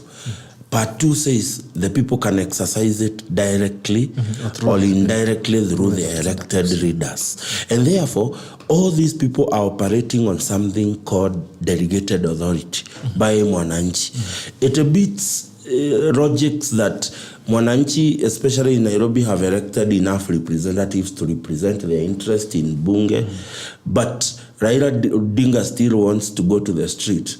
Wanjiku already donated his authority to the representatives, and these representatives are the one who are supposed to represent him or her in Bunge. Have we seen any attempt by Azimio to bring a bill that talks about the cost of living? Zero. Have we seen any attempt by Azimio to come and discuss the character and the conduct of IEBC in the previous election that is legally based? Zero. They have not brought any bill. Have they brought any motion in parliament to discuss the issues of IEBC? Zero. Have they brought any motion in parliament to discuss about the Cherera 4 that they keep referring to? Zero. So this maandamano thing is pure thuggery and conmanship by the opposition leader, the Honorable Raila Odinga, trying to get personal interests sorted out. It is not. You remember when the president says we will sit down and talk, he called off the maandamano because probably he thought we are coming to speak about kanusumkate serikali hapa na pale. Now that he has understood that that is not in the offing, he is returning to go back to the street. And you know, I saw them the other day, Bitok, saying that they have written to ICC. Yes. ICC wamesema to ICC to come and do what? Kuja kuona vile mnapiga nao na polisi. Let me tell you, if there is one place that does not have a legitimacy in Africa, it is the ICC. The ICC, International Criminal Court, was not built for any other continent. It was built for Africa. And it is Africans we hate we hate ourselves so much so that we are rushing ourselves to the ICC. Let me tell you, Bitok, ICC has had 52 successful indictments. Over 40 of those indictments are indictees from Africa. That's the truth. There is nobody who was. The other day, ICC issued a warrant. You remember when you have issues here of ICC, you will see the prosecutor running here quickly. You saw Anita Ocampo coming here. The other lady was called who? Bensouda coming here, running to other African countries. This March, the ICC has issued a warrant of arrest for Vladimir Putin of Russia. How many ICC officials have you seen them land to Kremlin to go and terror? It's the Let me tell you. That's what I'm telling you. That's what I'm you want to arrest him South Africa. Let me tell you. That court is a pure, the people with an African court. The people with the biggest interest in ICC are not even members of ICC. They have not even ratified the treaty in their own countries of ICC. Yet they are the people who are using that court to fix Africa. So when I hear Raila Odinga running to ICC to tell them to come and investigate the police, and you are the people who told the demonstrators to go to the street, I am expecting, because you are right, Bitok goes as far as where my right begins. That means your right to picket goes as far as where my right to own a business and do business independently starts in Nairobi. And therefore, the police have a responsibility to allow those who are protesting to protest. But equally, if they want to get into our businesses, let them be dealt with by the provisions of the criminal penal codes. They must be dealt with as criminals. If you want to come and invade my business and I am a licensed gang holder, I will shoot you because I am protecting my property. And therefore, I do not think that Raila Odinga going to the street is the best thing to do. Okay. It is not good for this country. Whether you have issues with Ruto, I firmly believe there are better ways to address those issues. There are better ways to actually have your issues addressed. And therefore, I think waende street. Okay. Wapatane na polisi huko. Watuangane huko. Provided they can go to, if they want to go to Jacaranda and have a rally, if you want to go to Uhuru Park and have a rally, let them leave people's business alone. Okay. Thomas Ochieng, good morning, GB. Our problem as Kenyan society is greed or desire to accumulate wealth. Mackenzie Fellow did not go dragging people to Shakahola. It was their choice to follow BS and die. Baba the Fifth is the largest cult leader in Kenya at present, and if in doubt, listen to sound bites from the side on suspension of bipartisan talks. Cults are all over in Kenya. Okay, interesting one from Thomas Ochieng. Tambo, also Justina might tell us the way forward being a centrist in Atusu. Mwagategi Musheru, I'm sure Moses Kuria cannot pick your fault now. Be honest and say the truth. We know him. Okay, it's 37 minutes past 9 a.m. What's your tackle of the day, Mheshimiwa? First, I have to say, Muchendu, sometimes we love our parties, but the country must always come first. Just to clarify that. Sometimes also our parties don't love us. The parties don't love us, so you have to. The country comes first. Okay. So when you tell us that we know where the country is, but we know that in Parliament, that the ones who extend the debt ceiling, they started in 2016, 2017, and 2018. I might say that the DP was not in Parliament. The president now was not in Parliament, but the DP was in Parliament. They failed to ask, even for the instruments of the loan, Eurobond, the prospectus. Eurobond 3 we don't have. So when you tell us that they didn't know, they knew. So let us not really love our parties and failing to love the country. The auditor, the general has always questioned it, but her report goes to Bunge. Our representatives always shut down this conversation. So it is incumbent on us, in as much as we love our political parties, to speak truth to them. Let me conclude by telling Kenyans one thing. I always quote from a guy called Shimon Peres from Israel, the late. He said that when you have two alternatives, the first thing you have to do is to look for the third that you do not think about, that does not exist. So when someone was saying about Inatuhusu, we are the third alternative that doesn't exist, but the alternative that we are thinking. We are focusing on even inclusive capitalism. Many Kenyans are saying, including the DP today, that Uhuru Kenyatta must surrender the land they stole from the Mau Mau. But when we say inclusive capitalism, do we have to drag back the one who is ahead of us so that we can be at the same point? Or should we empower, use affirmative actions to get these ones who are behind to get to the one who is rich, or to even pass him in terms of development? So the conversation now should not be petty, should be a mature conversation about taking this country forward, about having ideas that we never thought about being creative, about being innovative. So the two, Azimio and Kenya Kwanza, have numbers. They're the ones who will choose what to do in this country. But let them remember that there were the other 8 million who never voted. So let them know that they don't have the majority. They have no choice but to grow this country in either way.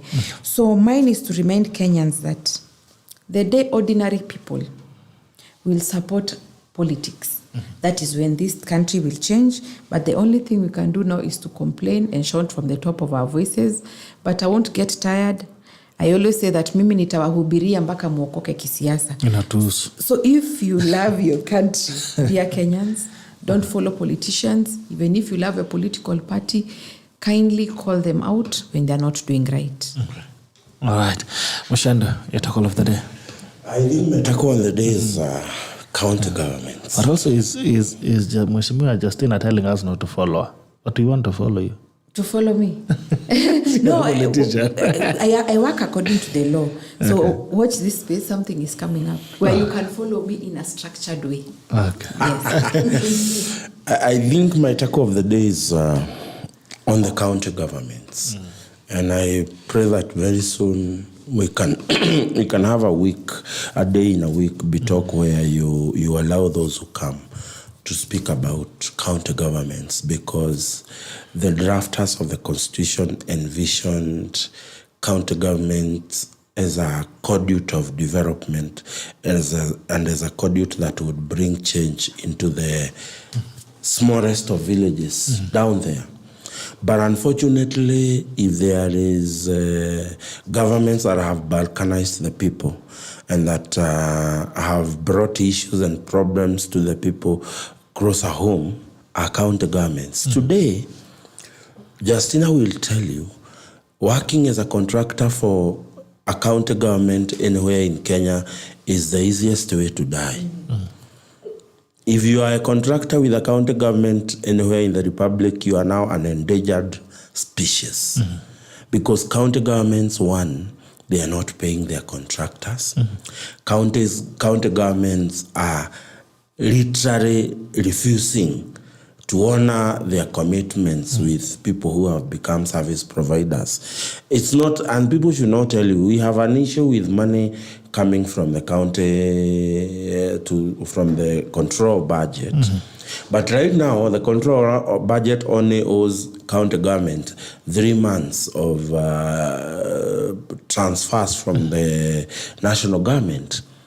But you have contractors as far as back as 2014 and 2015 who have not been paid.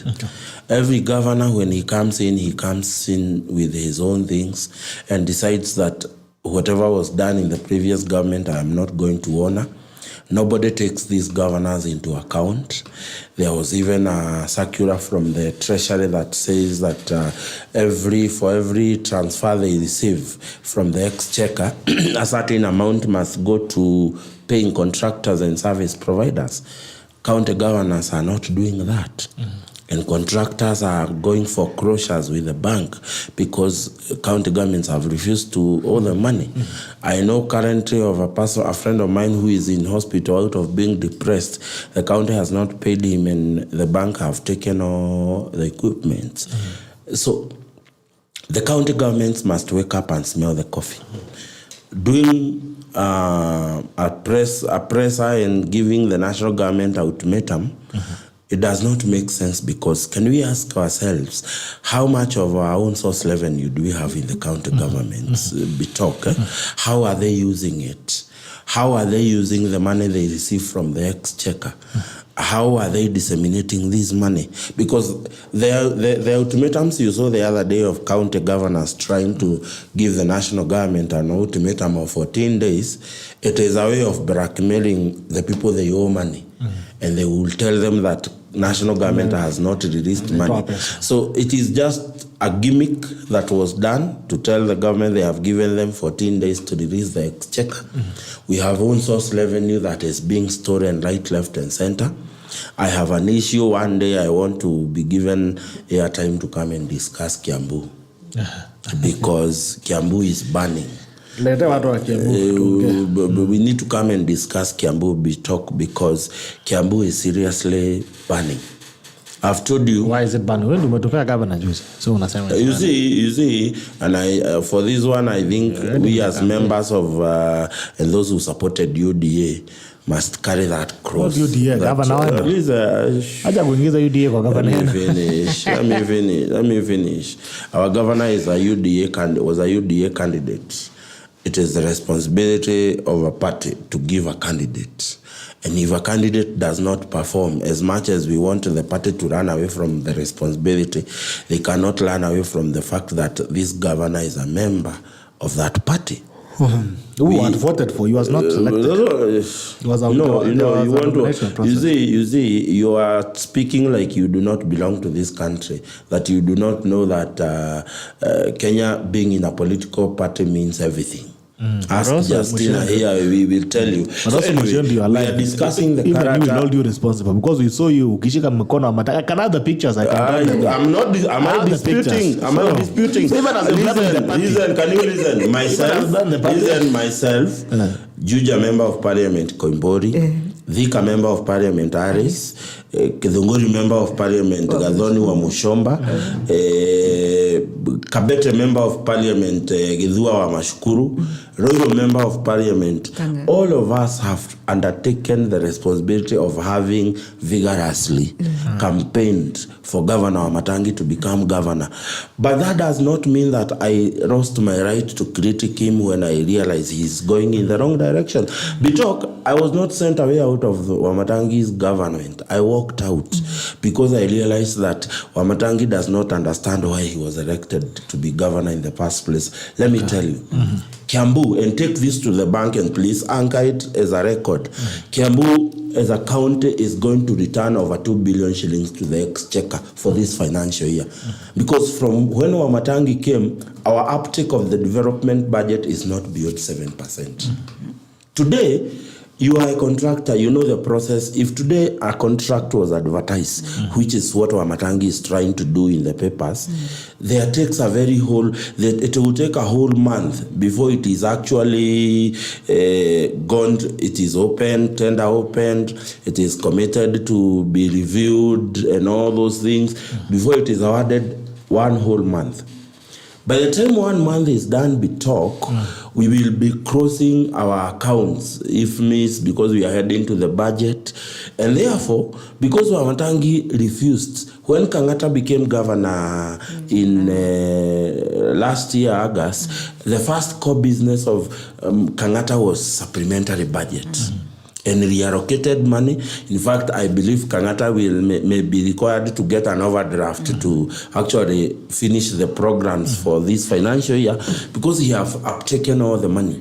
In Kiambu, we have just brought the supplementary budget. And if you are a government, you understand how government operates. In the month of April and in the month of May, there is literally no development that is taking place because people are realigning budget for next year. So therefore, county government of Kiambu with a population of 2.8 million people, na ile mashinda iko Kiambu, mimi nakuambia, it will be shameful that we will return over 2 billion shillings of our development money back to the exchequer. Today, the procurement process in Kiambu cannot work. Why? Because if a procurement is beyond 1 million, the director of procurement has now become a permanent residence at the office of the governor. By Lady called Phyllis, he comes from my area in Limuru. Every procurement that is 1 million and above, governor has to okay. Our county does procurement of between 60 and 75 million shillings every day. At what time is the governor going to involve himself in policy development if he is balkanizing himself with administrative work, which naturally are domiciled at the office of the county secretary? This is the problem. Number two, you have seen for, I think, because you have 6 awards in Kiambu. Governor is personally distributing seeds. 6 awards. Okay. If you want to do 6 awards, divide 6 awards 60 by 4. You divide 60 by 4. It is because he will spend like 4 days a week. He will spend 15 weeks distributing 1 packet of seed to Kiambu people, and yet he is in charge of policy development in Kiambu, Bitok. Let me tell you, and I want to tell Governor Wamatangi, when you are made to be in charge of a forest, don't become in charge of the trees. Be in charge of the forest. If the Kiambu people have made you to become in charge of the forest, you have alternatively decided to become the one in charge of trees. You cannot become in charge of trees because you cannot get to be in charge of every tree in that forest. Okay. It is why the drafters of the County Government Act of 2012 gave you a hierarchy of system that would help you to govern. But unfortunately in Kiambu, everything revolves around Wamatangi. Today, yes, we need to talk. And I also want to talk as my parting shot to the National Assembly. I am requesting the Honorable Kimani Ichung'wah and the leadership to do an amendment to the Public Finance Management Act so that when money leaves Exchequer meant for the assembly, it goes directly to the county assemblies so that they're able to do their oversight, their legislative and their representation role. Today, money leaves Exchequer, it has to go to the county consolidated account, and the assemblies are at the mercies of the chief officers finance in those counties and the CEC finance. So therefore, what the governors are doing, when the money comes, they will drain the money for the county assemblies, and county and CAs are now begged to come and kneel before the governor to request to be paid. And that subsequently affects how they do their oversight work. Therefore, if the PFM Act can be amended at the National Assembly, have the money leave the Exchequer indirectly to the county assembly where the clerk is the chief accounting officer. That way, MCAs can be paid their salaries in time, their allowances, their oversight duties will be done without begging money from the executive, and we will have a better, instituted county assemblies doing the oversight job. Okay, thank you so much for coming in. I've always insisted that I think devolution was not something that we were ready for. I think we were just excited. It was politics. It was, Nipe, give us this. But I think we were never really ready for it. If we cannot fund devolution, then we can definitely not expect it to serve the people. And we realize that most governors are waiting for money to pay salaries, not to do any development. They're saying they're waiting for money to pay salaries. Kiambu today has a budget of 17.1 billion.